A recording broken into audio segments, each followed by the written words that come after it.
Hello all welcome to Eesha vlogs. ఇవాళ మనం Rathasaptami special. అసలు రథసప్తమికి ఏం చేసుకుంటాము ఏంటి అన్నది నేను వివరంగా చెప్తాను. అలాగే రథసప్తమి అనగానే మనం ఏం చేస్తాము, మన ముంగిట నిండా రథం ముగ్గులతో అయితే నింపేస్తాం కదా. సో దాంతో కాకుండా అదే మనం చేస్తాము, బట్ దాంతోపాటు మనం ఇంకొన్ని కూడా చేస్తామన్నమాట. అవేంటో వివరంగా ఈ వీడియోలో మనం మాట్లాడుకుందాం.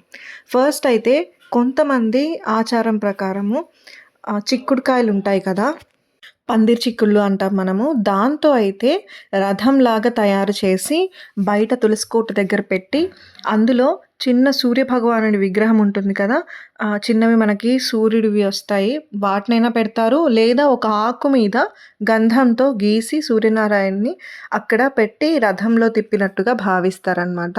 అలాగే అక్కడే బయటే ఒక కుండ పెట్టుకొని ఆ కుండలో పొంగల్ అనమాట, పాయసం అంటాం కదా, పరమాన్నం అంటాము, పొంగల్ అంటాము, లేదా మనకి ఒక్కొక్క దగ్గర ఒక్కొక్కలాగా పిలుస్తాము. సో అలా మనం పాయసం అయితే చేసి సూర్యభగవానుడికి అర్పిస్తాము. ఇదొక పద్ధతి. దీంతో పాటు ఏంటంటే, నార్మల్గా మీరు బ్రాహ్మణుని చూసారంటే ప్రతిరోజు సూర్యభగవానుడికి అర్ఘ్యం అనేది ఇస్తారు. ఎందుకు అంటే సాక్షాత్తు మనకి భగవంతుడు కనిపించే స్వరూపంలో ఎవరన్నా ఉన్నారు అంటే అది మన సూర్యనారాయణ మూర్తే అన్నమాట. ఆయనకి అర్ఘ్యమిస్తే మనం కొలిచే ఏ భగవంతుడైనా కానీ అన్ని భగవంతుళ్ళు ఒక్కటే శక్తి కాబట్టి ఆ శక్తికి మనం చేసిన ఉపచారం అయితే అందుతుందన్నమాట. సో అందువల్ల అయితే మనం ఇస్తాము. అలాగే సూర్యభగవానుడికి ఇచ్చినప్పుడు పితృదేవతలు కూడా సంతృష్టి చెందుతారనమాట. సో మనం ఇచ్చే ఇవి ఉంటాయి కదా, పితృకార్యాలు లేదా ఇంకోటి పితృదేవత స్తోత్రాలు చదువుతాము. వీటితో పాటు రథసప్తమి రోజు మనమిచ్చే అర్ఘ్యంతో కూడా వాళ్ళు సంతృష్టి చెందుతారనమాట. సో అందుకోసం అయితే అర్ఘ్యం కంపల్సరీ ఇవ్వాలి.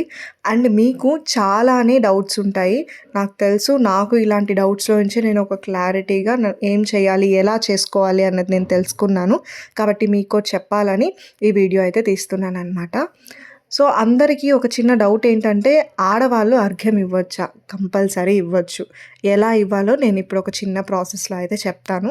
నేను పెద్ద పెద్ద రథం ముగ్గులు అపార్ట్మెంటుల్లో అవి సరిపోవు కాబట్టి ఇక్కడైతే నేను చిన్న ముగ్గు వేసి చూపిస్తున్నాను. సో ఈ ముగ్గు అయితే మనం ఎక్కడైనా వేసుకోవచ్చు. ఒక శాంపుల్గా దీన్ని పెట్టుకొని మాట్లాడితే బాగుంటుంది అని చెప్పి ఇలా అయితే నేను ప్లాన్ చేసుకున్నాను అనమాట.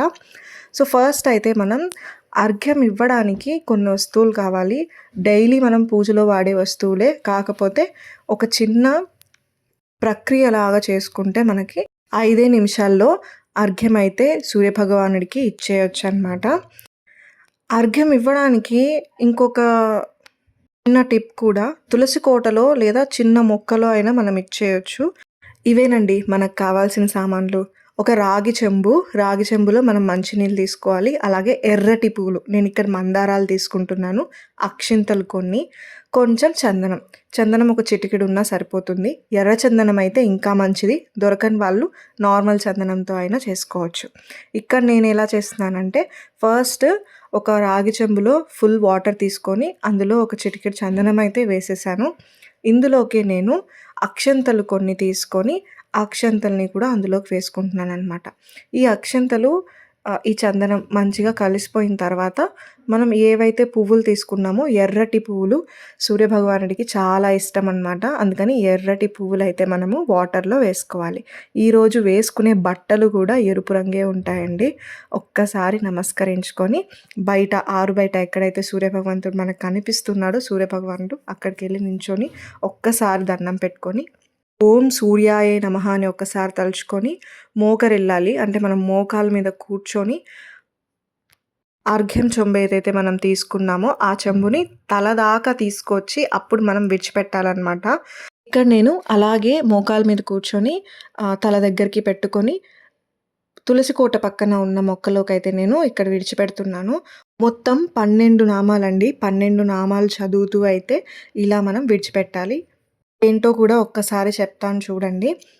ఓం మిత్రాయ నమః, ఓం రవయే నమః, ఓం సూర్యాయ నమః, ఓం భానవే నమః, ఓం ఖగాయ నమః, ఓం పుష్టే నమః, ఓం హిరణ్యగర్భాయ నమః, ఓం మరీచయే నమః, ఓం ఆదిత్యాయ నమః, ఓం సవిత్రే నమః, ఓం అర్కాయ నమః, ఓం భాస్కరాయ నమః. ఈ 12 నామాలైతే చదువుకొని ఒక్కసారి సూర్యభగవానుడికి మళ్ళీ ఒక్కసారి నమస్కారం చేసుకొని చిన్న శ్లోకం అయితే చదువుకోవాలి ఇక్కడ. మీకు శ్లోకాలు చదవడం రాదు అన్నప్పుడు ఇంకొకసారి ఇక్కడ కూడా ఓం సూర్యాయై నమః అనుకొని అయితే మనం అర్ఘ్యం సమర్పించినట్టుగా భావించవచ్చు. లేదు మేము చదువుతాం అనుకుంటే ఈ చిన్న శ్లోకం అయితే చదువుకోండి. నేను ఇక్కడ చూపిస్తున్నాను డిస్ప్లేలో. అంతే అండి. సింపుల్‌గా ఇలా అర్ఘ్యం ఇవ్వచ్చు. ఇంకొక విషయం ఏంటంటే రథసప్తమి 4న, 5 అన్న డౌట్ కూడా చాలామందికి ఉంది. 4వ తారీఖు అయితే సప్తమి తిథి ఉందండి. కాబట్టి మనం 4వ తారీఖే రథసప్తమి అయితే జరుపుకోవాలన్నమాట. మీరు కూడా ఇలాగే మీ ఆచారంలో ఉన్నట్టుగా రథసప్తమిని జరుపుకోవాలని కోరుకుంటూ ఇంకో మంచి వీడియోతో మీ ముందుంటాను. అంతవరకు సెలవు మరి. అందరికీ ఇంకొకసారి రథసప్తమి శుభాకాంక్షలు.